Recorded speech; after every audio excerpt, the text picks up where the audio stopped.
জবেদা বেগম অরুর চুল বেঁধে দিতে চেয়েছেন, কিন্তু মেয়েটা বাঁধবে না। মহিষীর মতো ঝড়ের বেগে ছুটে গিয়েছে। এখন অগোছালো চুলের বাহার। লম্বা চুলগুলো এলোমেলো, হাতে হেয়ার ব্যান্ড আছে। তন্ময় সিঁড়ির মাথায় থমকে দাঁড়ায়। তার দেখা দেখি অরুও থেমে যায়। তন্ময়ের হাতের ইশারা দেখে কিছুটা কাছে গিয়ে প্রশ্ন করে, কি হয়েছে? ছাদে যাবেন না? ব্যায়াম করবেন না? এদিকে আয়, হেয়ার ব্যান্ড দে। ওরও হেয়ার ব্যান্ডটি খুলে দেয়। চেনা পরিচিত ভঙ্গিতে পিঠ তন্ময়ের দিকে তাক করে দাঁড়িয়ে পড়ে, যেন সে জানে কি করতে চায় তন্ময়। আচার আচরণে সবটাই স্পষ্ট। তন্ময় বাম হাতে হেয়ার ব্যান্ড নিয়ে ওর চুলগুলো দুই হাতে পেঁচিয়ে নেয়। উঁচু করে ঝুঁটি করে দিতেই অগোছালো চুলগুলো কিছুটা বাধ্যগত হয়। অরু তখন লাজুক ভঙ্গিতে ছটফটে আচরণ করছে। গাল দুটো কেমন ফুলে উঠছে, পাপড়ি কাঁপছে, পলক ফেলছে অস্বাভাবিক রকম। তন্ময়ের গাঢ় চোখে অরুর কার্যকলাপ ঘুরছে। একসময় টেনে হিঁচড়ে নজর ফিরিয়ে নেয়, সাবলীল ভঙ্গিতে সামনে পা বাড়ায়।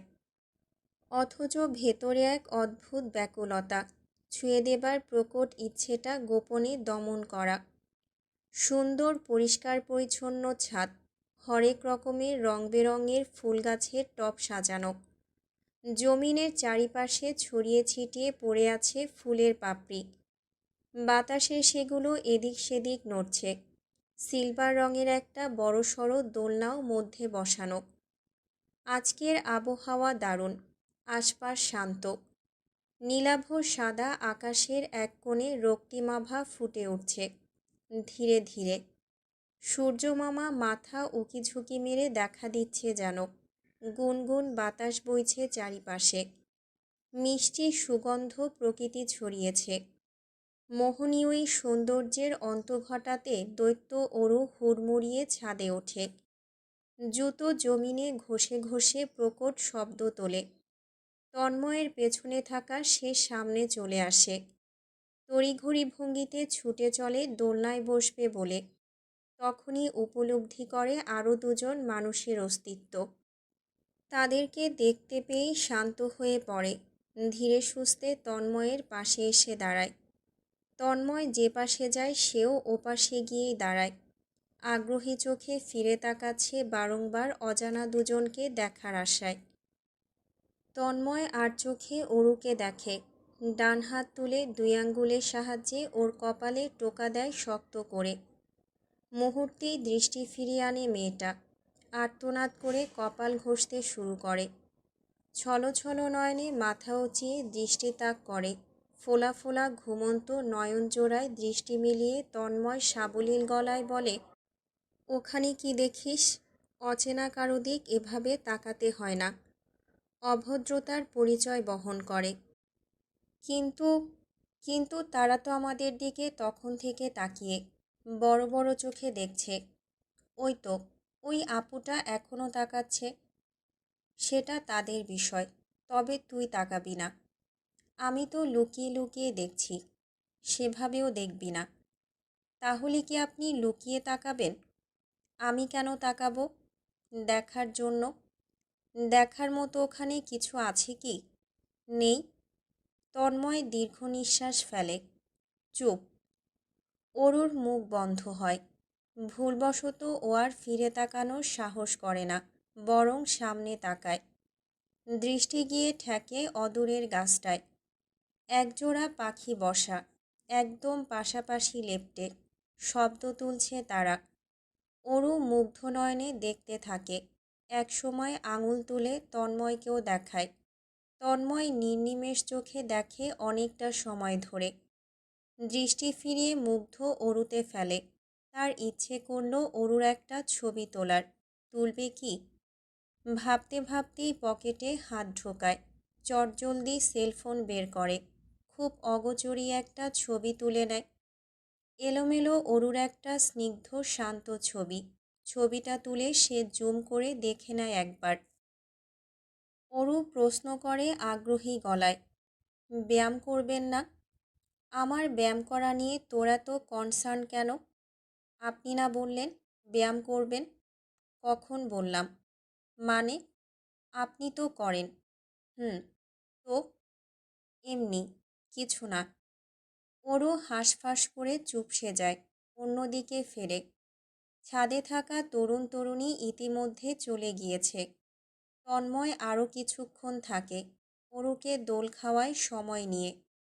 হাতঘড়িতে সময় দেখে, পাক্কা 15 মিনিট পর অরুকে নিয়ে নিচে নেমে আসে। তার কাজ আছে। অরুকে বাসার মোড়ে পৌঁছে সে নিজ গন্তব্যে যাবে। তন্ময়ের জবটা হয়, মিসিং পোস্ট ছিল বলে পরদিনই জয়নিং করেছে এবং কাজের সূত্রে দীর্ঘদিন ব্যস্ত থাকে। 12 জন নতুন কর্মচারীদের জুনিয়র ডিরেক্টর সে।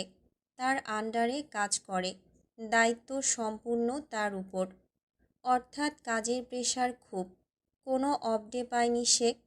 কাল শুক্রবার, অফ ডে। তাই আজ 5টায় অফিস থেকে বেরিয়েছে। বেরোতেই কপালে বিন্দু বিন্দু ঘাম জমে গিয়েছে, পিঠে শার্ট ভিজতে শুরু করেছে, শরীর জ্বলছে। কিছুক্ষণের মধ্যে গরমে ঝলসে যাবে যেন। সারা বছর এসিতে থাকায় এই বেহাল দশা তার। শুধু যে তার তা নয়, জবেদা বেগমেরও খারাপ অবস্থা। মা তার কিচ্ছুটি মুখে বলে না, তবে তন্ময় বোঝে। চোখ গেল অদূরে। একটা গাড়ি দাঁড়িয়ে গাছের আড়ালে। তন্ময় চিনে নিয়েছে গাড়িটা। শাহজাহান মোস্তফা সাহেবের গাড়ি চিনতে ভুল হবার কথা নয় তার। অগোচরে হেসে নজর ফেরায়।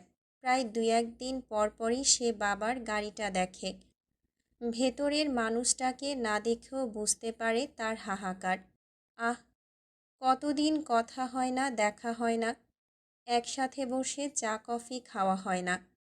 শোনা হয় না তার নামে ডাকখানা। দীর্ঘ নিঃশ্বাস বেরিয়ে আসে ভেতর থেকে। কিছুটা হেঁটে গিয়ে রিকশা দাঁড় করায়, উঠে পড়ে ব্যস্ত পায়। আরেকবার আর চোখে দেখে নেয় আড়ালে থাকা গাড়িটা। সেই সময় ফোন বাজে। পকেট থেকে বের করে চোখ বুলায় স্ক্রিনে। মাহিনের কল। সে রিসিভ করে শান্ত গলায় বলে, আসছি। রিকশাটা যেতেই গাড়িটা আড়াল হতে বেরোয়, রাস্তায় নামে। ড্রাইভিংয়ে বসা ড্রাইভার রফিক মিয়া প্রশ্ন করেন, স্যার, তন্ময় বাবাকে ফলো করব? মোস্তফা সাহেব গম্ভীর মুখে বন্ধ জানালার পানে চেয়ে নিশ্চুপ হয়ে আছেন। রফিক মিয়া লুকিয়ে লুকিং গ্লাস দিয়ে স্পষ্ট মোস্তফা সাহেবের লাল চোখজোড়া দেখতে পারছেন। ঘামে ভেজা কপালখানাও দৃষ্টির মধ্যে। ঠোঁট ভিজিয়ে তিনি ছোট স্বরে ডাকেন, স্যার, এসিটা অন করে দিই, ঘেমে যাচ্ছেন। না। জি আচ্ছা। গাড়ির মধ্যে নিস্তব্ধতা বয়ে চলেছে। মোস্তফা সাহেব কথা বললেন না দীর্ঘ সময়।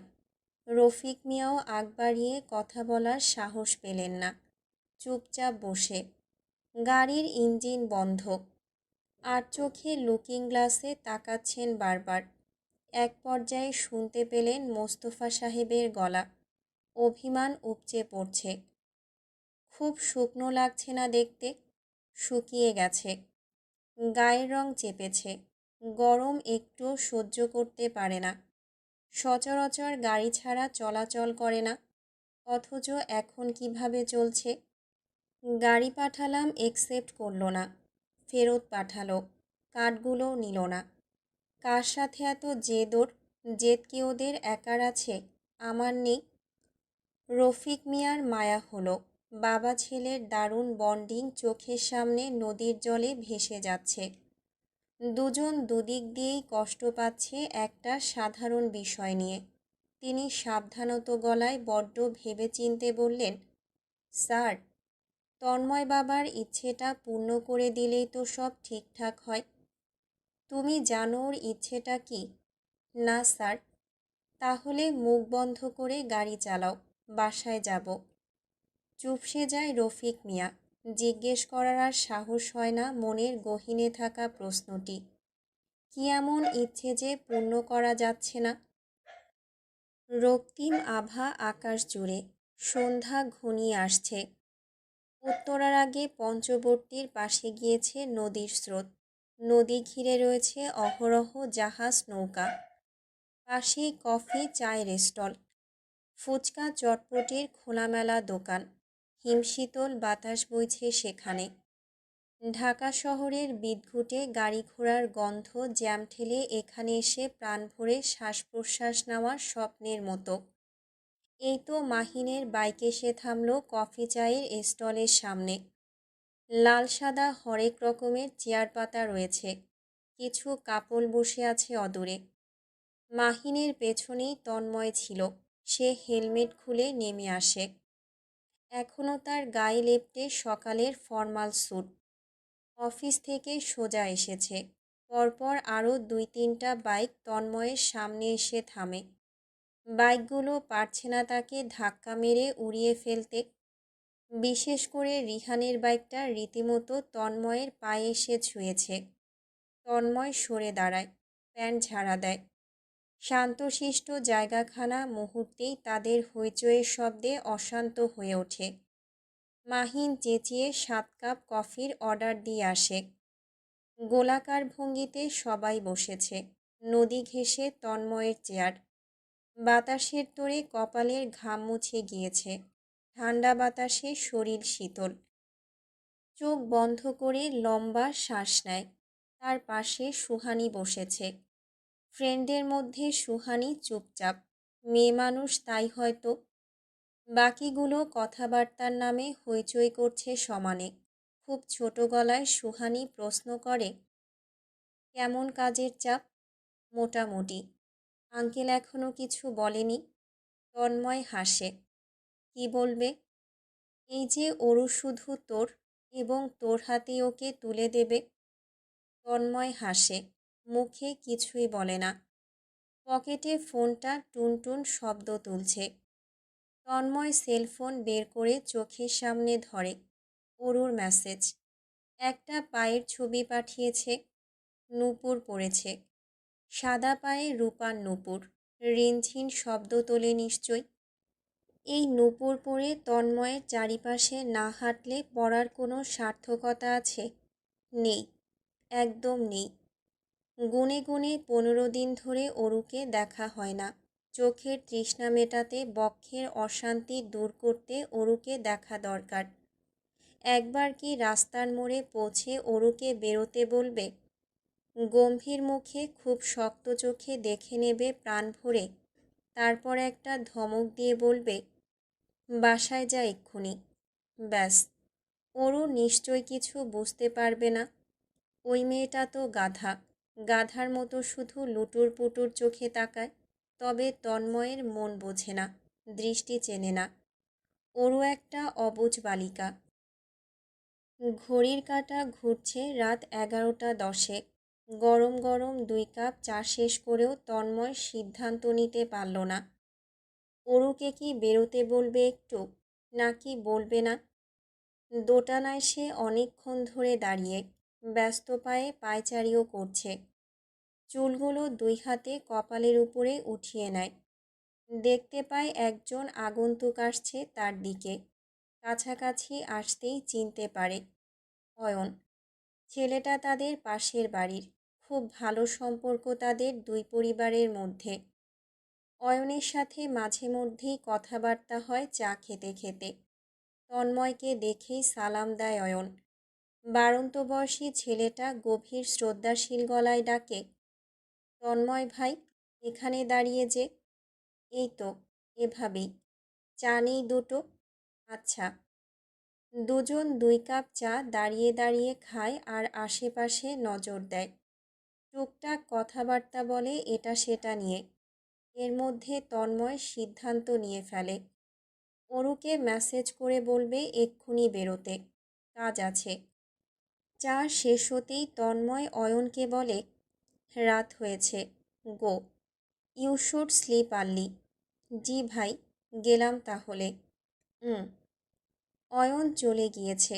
তন্ময় তাকিয়ে সেদিকটাতে। অরু কি মেসেজটা দেখেছে? যদি না দেখতে পায়, হয়তো ঘুমিয়েও পড়েছে। সে কি কল করবে একটা? ফোন হাতে ব্যাকুল নয়নে পথের পানে চেয়ে। এই সময় অদূরে আঁধারের মধ্যে ছোট্ট একটা শরীরের দেখা মিলল। এদিকে আসছে দৌড়ে। বাতাসে উঠছে লম্বা চুল আর সাদা ওড়না। অরুর চোখে মুখে আলো পড়তেই তন্ময়ের ভেতরটা কেঁপে উঠল, গলা শুকিয়ে গেল। 15 দিনের মধ্যে কি মেয়েটা পরিবর্তন হয়ে গিয়েছে?